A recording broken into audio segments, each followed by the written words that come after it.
ٹک ٹاکس بنے گی، یہاں پر ولاگنگ ہوگی، اور یہ ایک ایسا پوائنٹ ہے کہ جو ساہیوال کو میرے خیال میں شناخت دے گا، اور یہ شناخت دے چکا ہے۔ بلکہ میں آپ کو بتاؤں کہ پورے پنجاب سے کون سا ضلع ایسا ہوگا جہاں سے مجھے سینئر آفیسرز کی کالز نہیں آئی ہوں گی کہ کیا کمال کر دیا ہے۔ بہرحال bragging is not a good thing, اپنے منہ سے تعریف اچھی نہیں لگتی۔ یہ صحرا آپ کو جاتا ہے، آپ کے لیے ہے، یہاں آپ نے سیلفیاں بنانی ہیں، اور جب بھی آپ یہاں پر سیلفیاں بنائیں اور آپ اپنے بچوں کو لائیں تو میرے حق میں دعا کر دیجیے۔ اب دعا کے لیے ہم جناب خواجہ عمر فاروق صاحب کو کہیں گے۔ بسم اللہ الرحمن الرحیم۔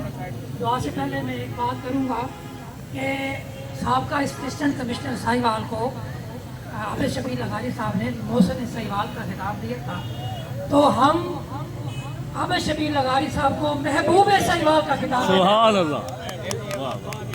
اللہم صلی علی سیدنا و مولانا محمد وعلی آل سیدنا و مولانا محمد کما صلیت علی ابراہیم وعلی آل ابراہیم انک حمید مجید۔ یا اللہ، جو ساہیوال کی تعمیر و ترقی کے لیے دن رات کوشش کر رہے ہیں، یا اللہ ان کو بھی دن دگنی اور رات چگنی ترقی عطا فرما، ان کے لیے بھی اس دنیا میں اور اگلی دنیا میں آسانی عطا فرما۔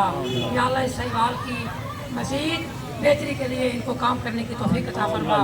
یا اللہ، سول سوسائٹی اور افسران ساہیوال کو مل جل کر ساہیوال کی بہتری کے لیے دن رات مزید کام کرنے کی توفیق عطا فرما۔ اللہم صلی علی سیدنا و مولانا محمد وعلی آل سیدنا و مولانا محمد کما صلیت علی ابراہیم وعلی آل ابراہیم انک